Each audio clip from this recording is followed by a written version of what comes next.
Islamic modernism, an attempt to reinterpret the religion, to subject Islam to a progressive interpretation so that it can fit in with the modern world, so that America can sit down and have dinner with Islam.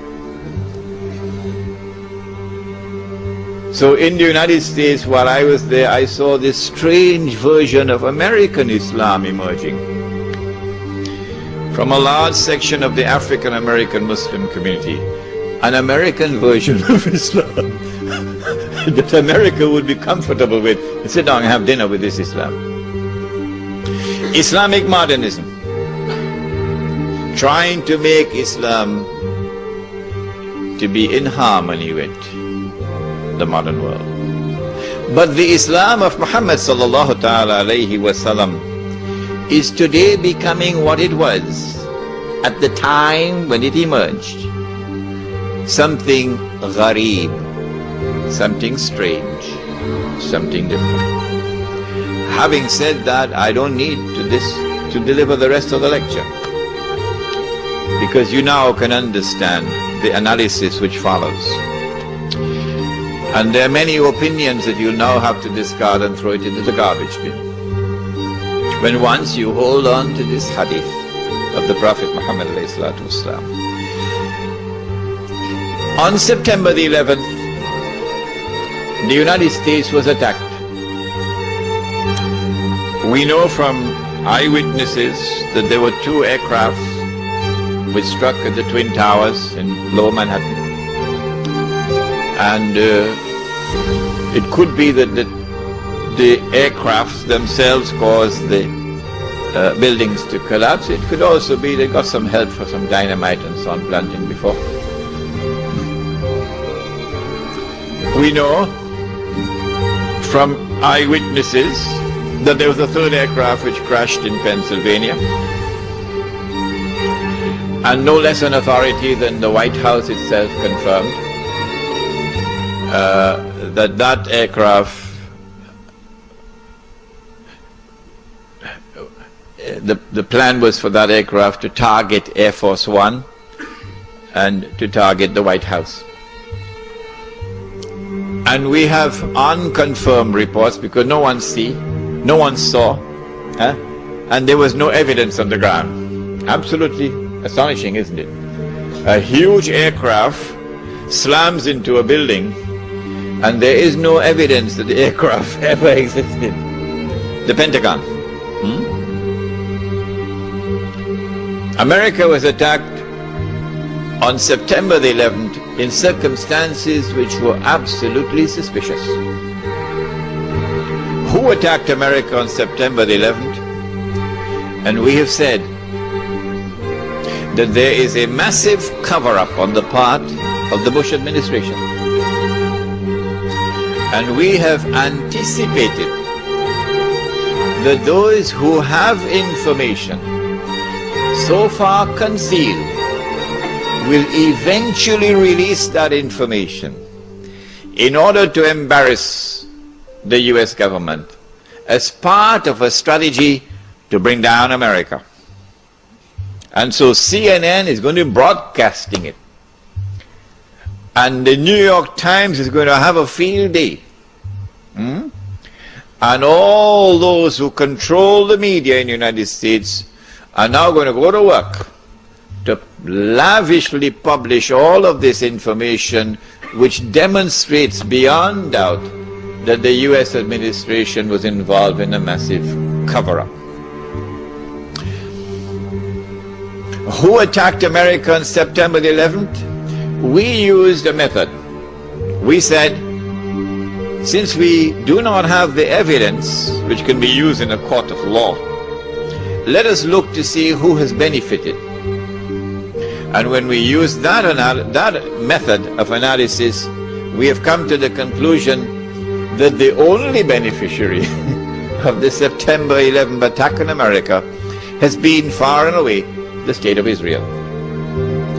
There is a little booklet outside. A Muslim response to the attack on America. It's just about 25, 28 pages. I want to suggest to you, and it's very cheap, I think maybe $2.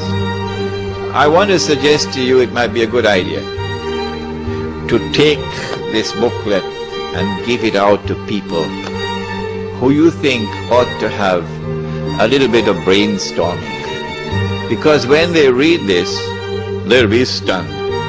They won't get this in their newspapers and from the mainstream media in this country. But when they read this, I think they're going to have, for some of them, an intellectual wake-up call. So that booklet is downstairs. We said that those who attacked America, therefore, must have at their core the Israeli Mossad.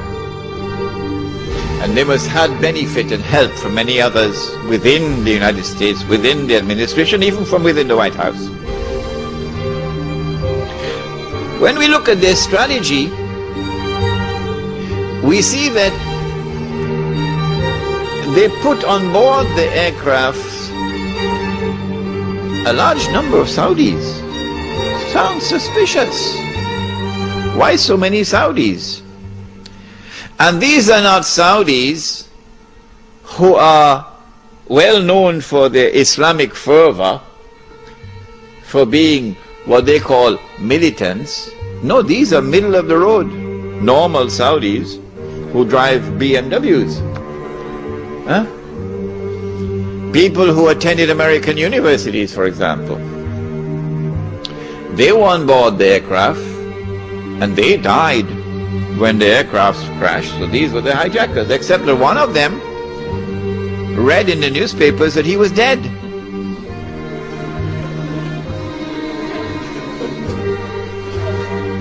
So he went to the Saudi government and he said to the Saudi government, "It seems to me as though I'm alive."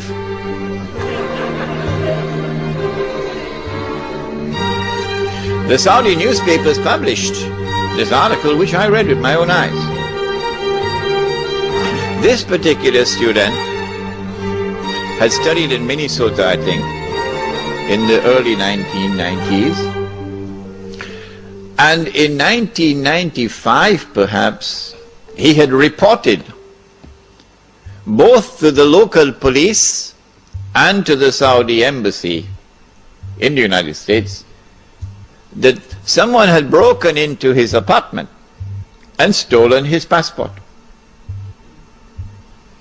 Whoever did that used that passport to hijack his identity, and so they could put him on board the aircraft.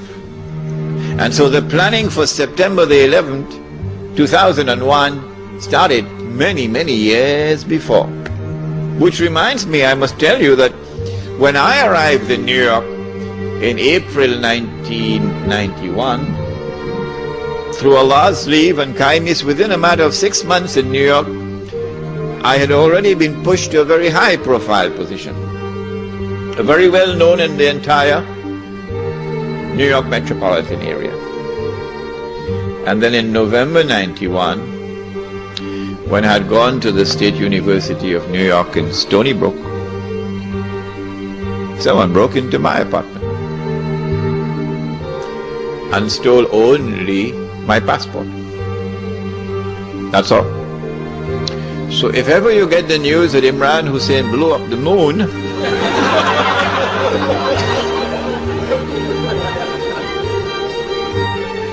you'll understand the background.